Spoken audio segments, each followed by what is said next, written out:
Now, this really tragic story about a young mother that, as well as making us sad and filling us with admiration for the couple involved, also makes me very angry and should anger all of us around this country. This is a young woman battling aggressive cancer, life-threatening stage 4 cancer, otherwise known as terminal, and the horrible, although entirely predictable link to our COVID-19 pandemic response.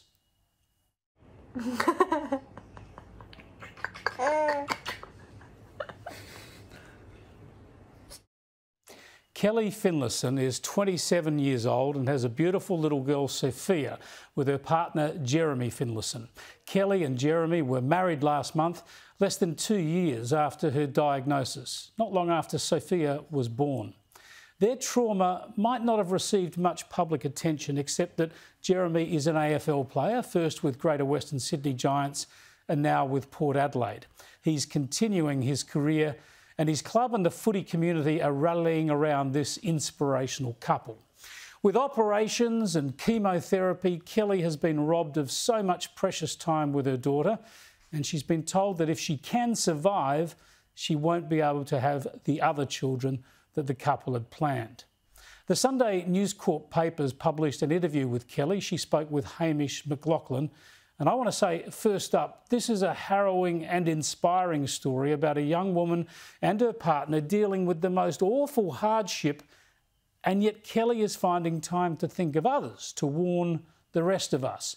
She says she feels she has genuine purpose in her life, to look after her husband, mother little Sophia, and ensure less people go through what she's going through.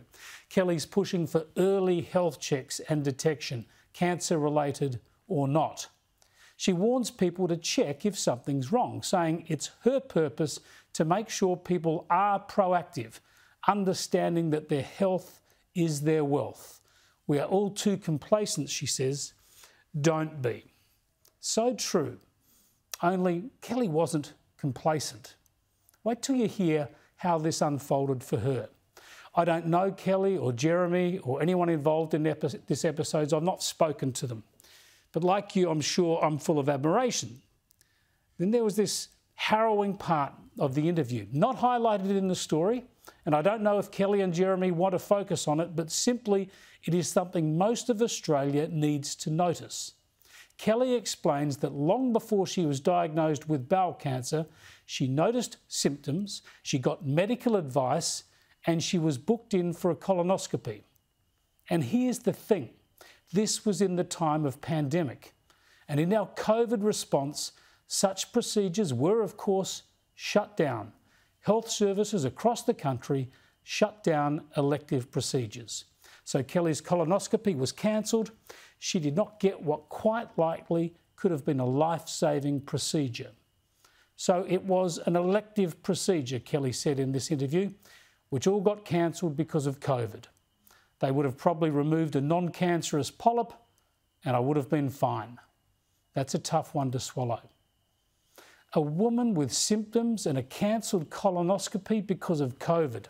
This is another tragic reminder of our national COVID overreach. Remember how we led bulletins, creating alarms sometimes when 90-year-olds died with COVID? And as I've always said, all deaths are sad, but we were leading news bulletins and creating fear and anxiety across the nation when the average age of COVID deaths was older than our average age expectancy, our average life expectancy. Yet people like Kellie Finlayson were being denied medical checks and treatments that could have saved enormous trauma and saved lives. And it's not as though we weren't talking about this back then. Time and again on this program, we spoke with medical experts who were critical of this overreach.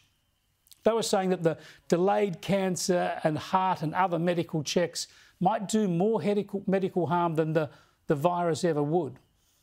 How kids missing school, people with mental health issues could suffer. All this was predicted by experts on this program and elsewhere as we complained that this country had overreacted with lockdowns, medical cancellations, school closures and vaccine mandates. Kellie's story, sad and traumatic as it is in its own right, is just more clear evidence of why this country must have a National Royal Commission into our COVID response. Because if we do not learn from this overreaction, we are bound to repeat the same mistakes.